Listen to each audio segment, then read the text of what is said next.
What's wrong with you? I thought it was What's happening, man? What's going on? Not much. Thanks for coming. Thanks for having me. Props. You're only 10 kilometers away. Yeah, close. I live on 19th Street, right? Right. So, literally, if I knew where we were, I knew where we were going. All right. Making me nervous. If this is even going.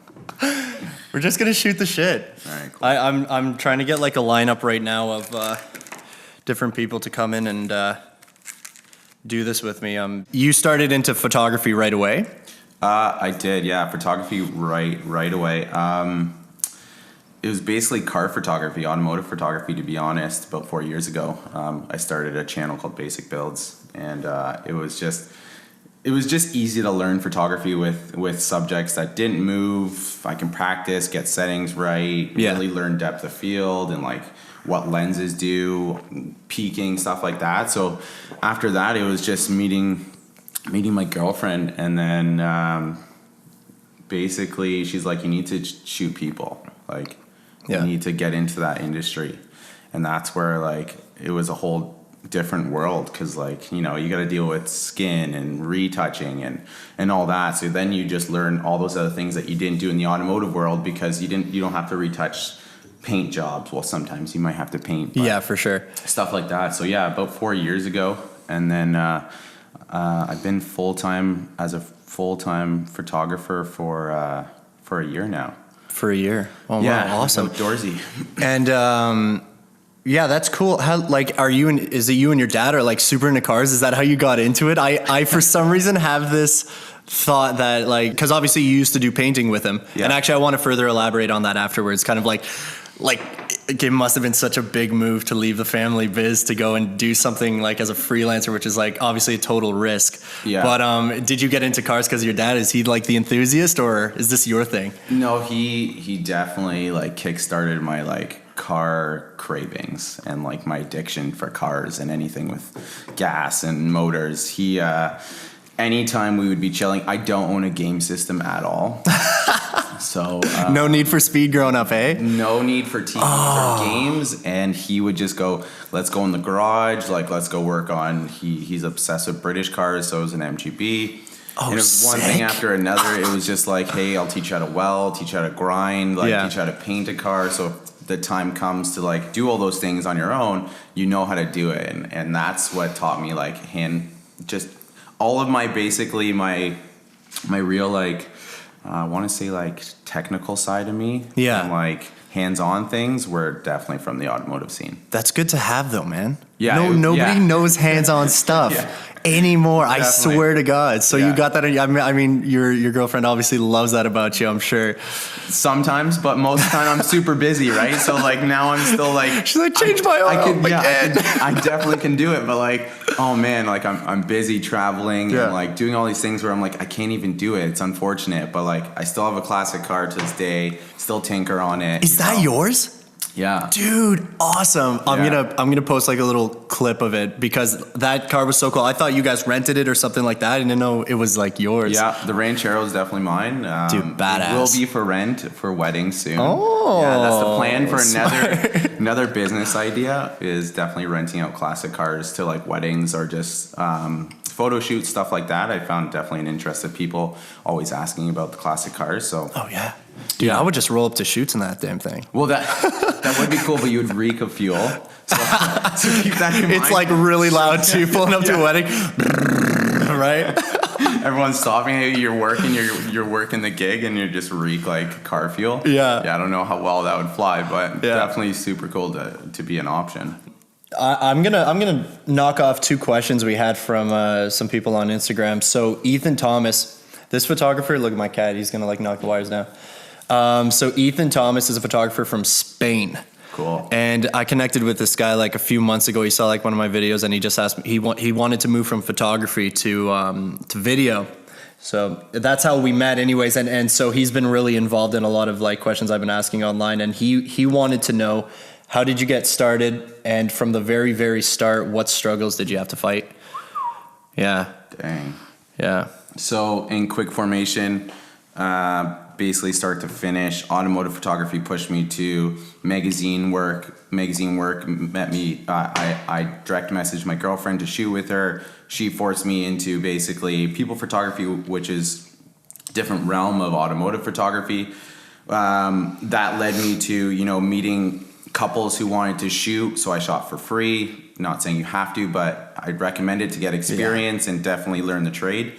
And then basically from there, doing weddings full time this year and traveling the world for outdoorsy, doing RV lifestyle shots. So that's my transition for that. Mm-hmm. And the struggles were definitely being frustrated with yourself because you're not doing something, you're not seeing something that someone else produced. Yeah. Super hard because, you're against yourself most of the time. Yeah. Overly critical. Super critical about my own work and I do it to this day still. Did that look right? That guy's work is better. Yeah. And then realizing, it takes time to grow into that and find your own niche of your own style and your own branding, your own colors, your own work. Specifically, that's super important to anyone out there. Learn what you really love, stick to it, don't give up, and just keep focusing on narrow niching what your target of what you want to shoot, video or photo. I like weddings, branding, so anything to do with merchandise, and automotive. Those are my three that I'm really good at. Definitely I stuck with it and I feel like I narrow niched it. That kind of seems like it's a pretty good path to take because you don't want to spread yourself too thin and then everyone's like, what does this guy even do? You know what I mean? Do you think that picking three avenues was kind of like, would you suggest that for other people to kind of stay a little more narrow instead of spreading yourself too wide? Because you might not be able to focus primarily on these three things that can be the best at and give a name for yourself. You know what I mean? Yeah, for sure. When I first started, I'm not going to lie, I still do mostly everything, but it was hard not to because you're trying to find yourself. You're trying to find what you love. Yeah. So you're going to take clients and you're going to go, yeah, I can probably do it for you. No problem. I can learn it. You're on YouTube the night before. What are people's settings? What a light setup do you have? Yeah. I can definitely do it. Yeah, sure. I'll try. And those were the harder parts because you're putting pressure on yourself again. Oh, God, and again and again and again. And that could eat you up as well. Mm-hmm. But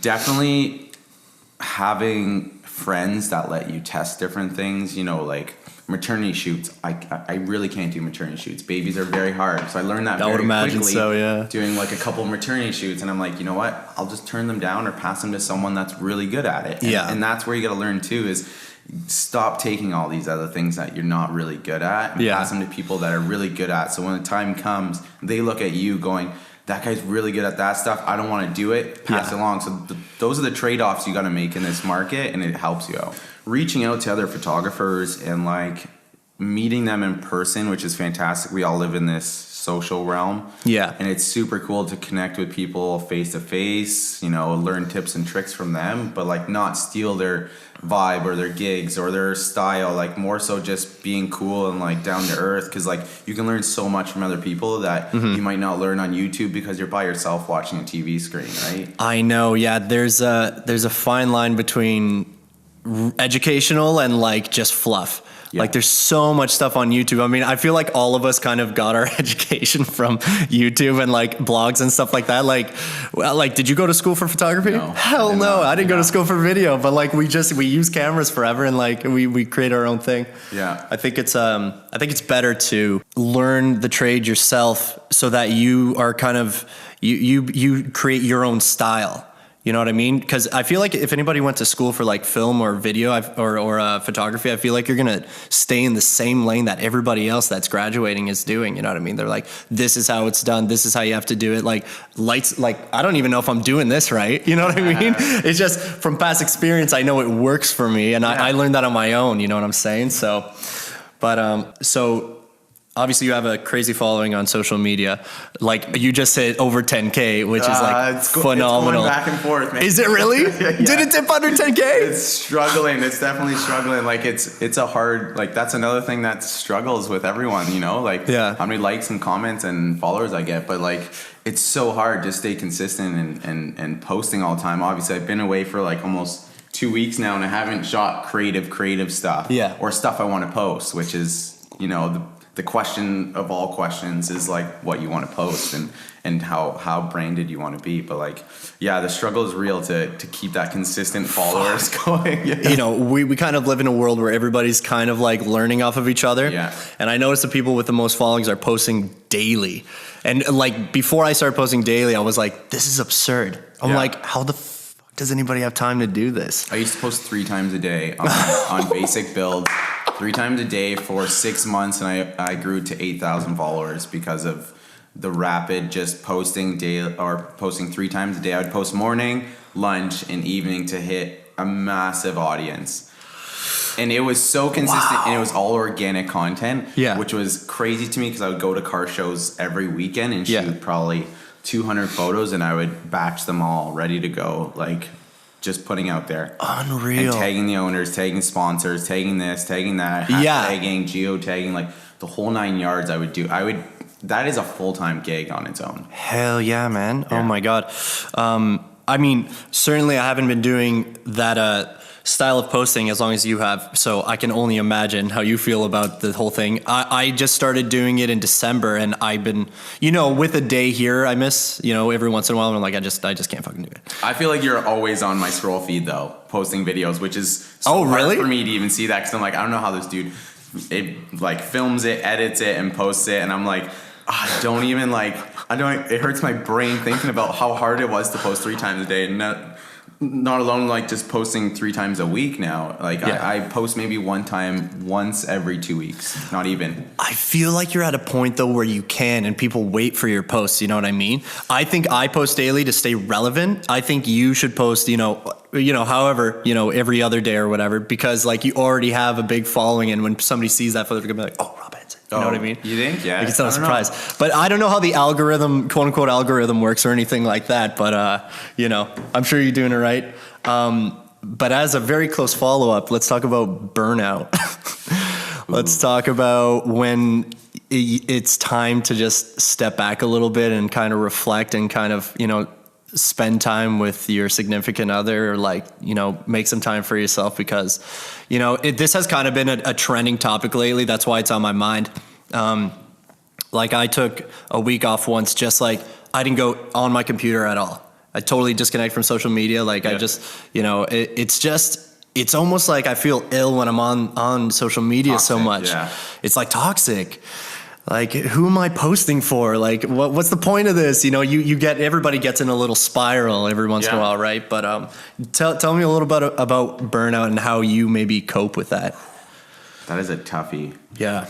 I probably get asked that by the people that I like really like, either in the industry hard, like yourself, or like just getting to the industry and going like, I have no creative juice. Like, and I find, to be honest, that helps me out the most is probably traveling and just getting like off the grid just for a bit and really connecting with other people, because I get inspired by other people. So if I don't connect with them, I feel like I'm disconnecting. Right. But definitely dropping the camera. Like my next week after this week, I'm focusing on building like a custom desk. Right. So for me, like that's gonna be my disconnect to like.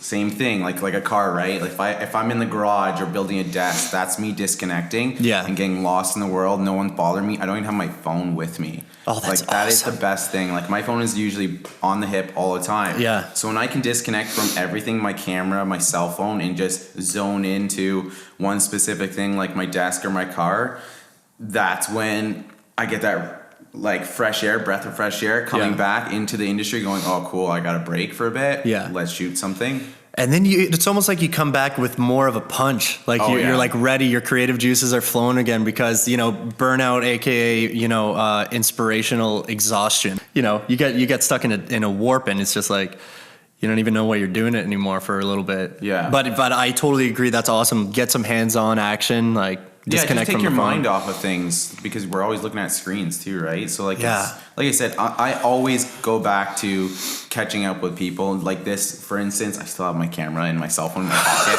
But Always keep the camera close. Always. The camera's like always by me. Yeah. But like having a connection with someone else, chatting, having coffee, chatting about life, chatting about skills and burnouts and creativity. I mean, that just helps me like right off the get-go. Yeah, absolutely. Right off the get-go. Yeah, we may have like, camera shooting right now and like lights and setup and everything, but it's still a conversation. And, I totally agree with you. I think, connecting with people and meeting up with people and just shooting the shit is like super beneficial to yourself, as self-growth, and to your business, you know what I mean? Yeah. Like last night I met up with Courtney from Poison the Wells. Oh, yeah. I've just been meaning to meet up with her and just pick her brain, and like, you don't really know somebody till you meet them, you know what I mean? Yeah. You have this mental image of somebody on social media and you're like, you profile them and you're like, oh, that's what that person's like. But then you meet them and it's cool when they're even better in person. Oh man, that like we started in the spring is every Tuesday we would try to meet up with a bunch of creators. Right. Whoever's involved, come out, shoot, just wherever we are. We go to St. Catharines, Hamilton, Toronto, wherever we are, we're shooting whatever's out there, right? People, landscapes, just connecting and having a camera was super cool. Doing whatever you want to do. It's just super cool to meet up like that and see people face to face and meet them and like say like, man, like you're super cool. Like, you inspire me. It's super cool to hear that too, like from someone else. Like it's so beneficial. I mean, for anybody who follows you, they know that you're very universal when it comes to like anything regarding photography. Like it's super rad that you put together these groups, to meet people like you were saying, and also like doing a small teaching seminar, and you get a couple of photographers that want to just learn off you, and you take them out to the woods and shoot some stuff. Like that just happened recently, right? Yeah, it just happened. I want to say almost a month ago already, but that's something that like I felt that was helpful for me getting my foot, in the right direction. I feel is reaching out to someone and them taking the time to like help me or answer a question. Like, I respected that so much that like I feel like I'm doing the same thing, but I want to do it harder and just give back as much as I can, because like I know it's hard to start in any industry, especially cameras, photography. It's a saturated market, and to have just a friend to look up to, not a mentor or a friend, and just be like, like come out, learn off me. I don't care. Like learn my settings, learn this. Like I want to see you doing it. Yeah. Because it helps me know that like what I'm doing is teaching someone else. Absolutely.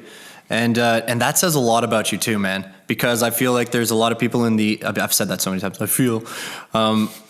I do feel that like a lot of people in the industry are like, hiding, keeping everything to themselves. They're Secrets. Just scared that somebody's going to steal their work. It's like, it ain't about that, like when I see, Rob Anzit's out with, some photographers that were interested in a course, like that's awesome, man. That just shows that you're open to like sharing your ideas and skills with other people, and you're not a little hermit crab that's just like afraid of like connecting with others. It just shows warmth in what Rob Anzit is, as Rob Anzit Photography. Yeah, no, for sure. And I'll say this all the time.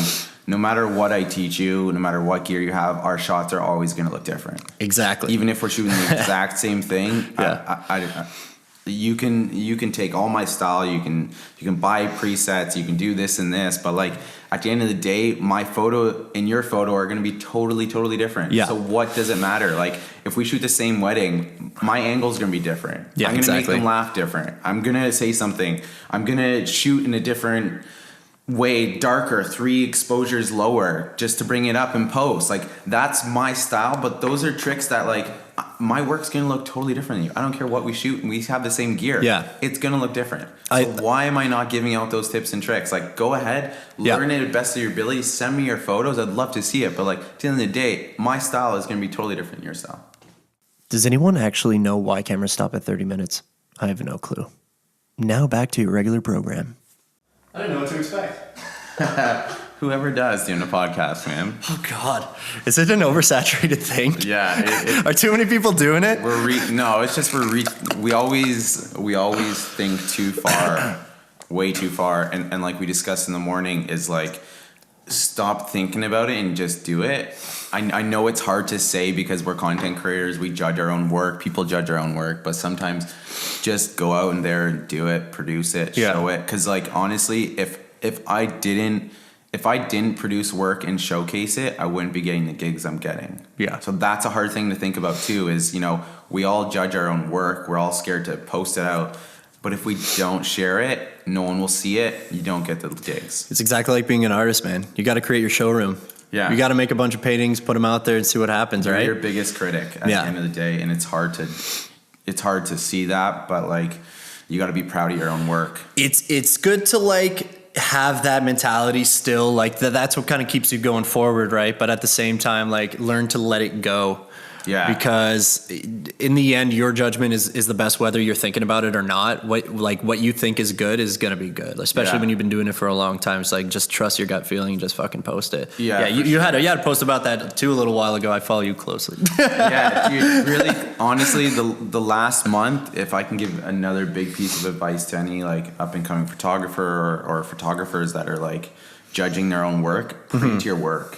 Print it on the biggest scale you could possibly do it. Yeah. And appreciate the work you did and see it in true color. Yeah. I think that was the best thing, having a tangible piece of art that you shot, that you're proud of. Print it as many freaking times as possible and post it all over your wall. Yeah. That is the one thing I learned when I printed out my first biggest canvas, which it's not that big. It's like a 24 by 36. And I printed it and I saw like my work. I'm like, wow, like I shot that. Yeah. I shot that shit. Like that is some cool stuff. Like I appreciate my own work. And that was the biggest thing. That was an eye opener for me, going like, we're all used to these 1x1 squares and like Instagram and Facebook compressing our images. And it's so eye opening printing out something big. I can imagine, man. You got it, and you look at that now and you're like, respect myself. I did that. Yeah. It took me that long, 4 years to get to where I am. Yeah. And I appreciate my work. Same with probably doing a video and putting it on just maybe the TV or something like bigger screen than a laptop. And you're like, oh, this is good. Like, this is my own freaking work. I'm so proud of it. And like, I can respect myself for this. I might be hard at times, but like, oh man, it's so good. It's so eye opening. Yeah. When you can stand back and appreciate your own work is like so rewarding. You know, and everybody can tell you're doing great, but like you're like you said, like you're the hardest critic. So once you can appreciate yourself, whether it's with a canvas or it's a YouTube video or whatever, it's like that feels so good. That keeps you going. All right, let's take a step back from photography and videos and knock out some questions here. So, I mean, you read this already, but wet wipes or bidet? So I'm a true believer in wet wipes. I was debating on even asking that question. If I could travel and always have wet wipes with me, I would. I know my girlfriend takes care of me by stocking up every bathroom we have with wet wipes. Yeah. To be honest, I've never used a bidet. I've seen it. I know my grandparents have it because they're old school Italian. Yeah. But like, wet wipes all day. They're the best. God. They're like, if you're out camping, dude, that's I think it's the best thing that's happened in the last century, man. Yeah, wet like, wipes. You can shower with them if you wanted. Oh my God, I know. If you're in a pickle, yeah, 100%. You're out in the woods at a wedding and you know you're stinking, like wet wipe before you put extra deodorant on. You're good as gold, man. It's good all around, man. Yeah. Oh my God, Good question. Yeah. I have to agree too. I've never used a bidet. I think it's still weird to splash your ass with water. Yeah, that's just not for me, man. I don't know if it's gonna be clean or not. Like, yeah, what is that? Yeah, wet wipes. I know it's clean. Wet wipes, yeah, for sure. My brother's got I mean, like I always have two big containers no matter what in my bathroom. But I went to my brother's house and he like one upped me. He has a drawer like a deep drawer dedicated to wet wipes. Like 50 packs of wet wipes. I'm like, oh my God. I'm like, I feel you, man. I feel you. What's your token coffee shop in your area, and what's your go-to order? Ooh. So, well, I just moved out to St. Catharines area, so there's a Mai Tai. Mai Tai. Mai Tai coffee shop. Is it? Totally probably saying that wrong. I'm sorry. No, that's all right. St. Catharines, but like if I was in Hamilton, Steel Town, shout out to Steel Town because like they support my coffee needs all the time. Oh, wicked. I've yet to go. I'm going to check that out. Ooh, dude, their beans. Yeah. They're life-changing. Definitely life-changing. And their coffee art is fantastic. So shout out to them for putting out good coffee. And you know what? They're super cool with just being on the level of community for me. So I definitely vibe with them. They're definitely supporting the community in Hamilton, building it up, having bike night, and like just bringing people in. Super, super cool culture. If you're from Hamilton or if you're not from Hamilton, check them out. Steel Town Co. Definitely. Dude, are they on the car? That was like a plug-in, eh? That was a hard plug-in. Hey, if you look to my right, follow. I think I'm wearing their sweater today. Are you actually? Yeah, definitely. Oh Christ! Send Rob more coffee.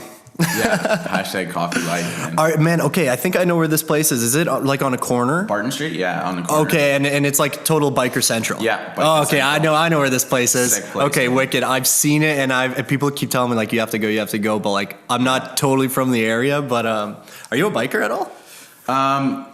Oh man, I want to get into the road biking. I do have road bike, mountain bike for sure. Yeah. But last year I was contemplating before I bought my classic car to buy like a bobber style. But it's just one of those scares for me.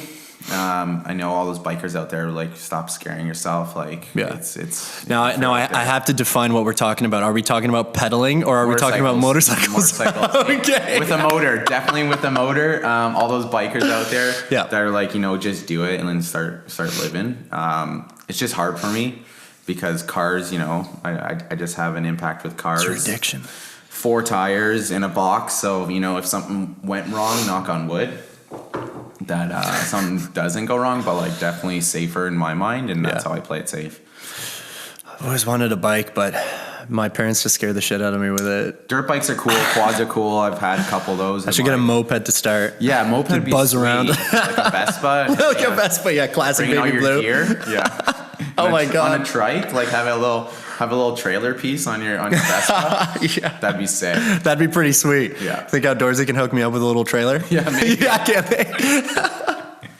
That's so funny. Oh my god. Yeah. I like it. I would need a pretty big trailer, man. The video stuff that I bring to weddings is like ridiculous. Yeah. I think it's almost overkill, but like you need a van. You need to be a van lifer, videographer on the road. I met some of those people in Montreal at a GoVan event. Pardon me, excuse me, that coffee. No, it's all good.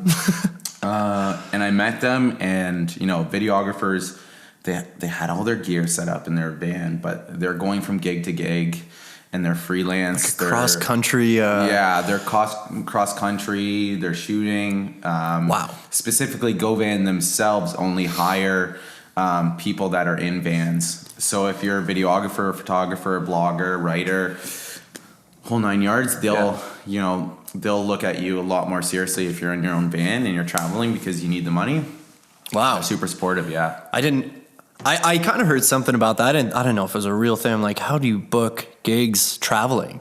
How do you line that up? You set them up in advance, right? So say if I'm traveling to Austin, Texas next month, I'll put that out there as an advertisement, reach out to anyone in Austin, Texas. Serious, eh? I guess that's how, that's the only way you would do it. It's just an ongoing traveling thing. Mm-hmm. Or if you're stationary, for some of them, staying in a place for 2 months, it's a lot easier. The exposure is there to reach out to people in the area and say, hey, do you want photos? This is what I charge. Yeah. I'm in the area. If you know anyone else.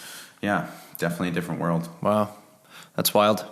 I can imagine that would be like a ton of fun. Just always moving. I love to travel too. Don't get me wrong. Like I don't love staying in Beamsville. That's for sure, man.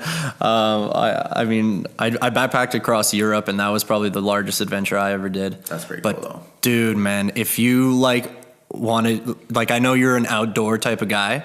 If you ever visit Switzerland, bro, oh my god, endless possibilities there. It's crazy, man. It got me dizzy looking at the mountains. We have big stuff here in Canada and the States too, huge mountains in the States. But I mean, man, I was in Lauterbrunnen and I hiked as high as I possibly could. Like it never stops. See, that's by the way. Yeah, probably not. You just keep And going. yeah, you can just get on this cliff, the edge of this cliff, man, and like just roaring mountains everywhere with snow at the peaks, and like you're kind of like dizzy because the distance fools your eyes. Yeah. It starts looking like it's close to you almost. It's weird. The altitude, right, changes. So Plus the altitude, yeah. Yeah, it's wild, man. You ever travel through Europe, or is there like a location you like to fly out to? I did do a traveling trip with my family to Europe for 2 weeks. Destination, yeah, I definitely want to hit the what's it called? Definitely probably hit up Iceland. I know everyone, a lot of photographers and bloggers and videographers are all there posting about it. So definitely on my bucket to hit that soon. Yeah. But as of right now, I'm just going with the flow for where I travel and where things take me as of right now. I'm sure you got to get a lot of things out of the way first because you're so busy. But I'm sure when things open up, then then I'm sure you'll want to do a couple of different things, travel some places. 100%, man. I know you got to get running, but I guess we can wrap it up. Let's see. I want to pick the last 2 questions to make sure they're half decent ones.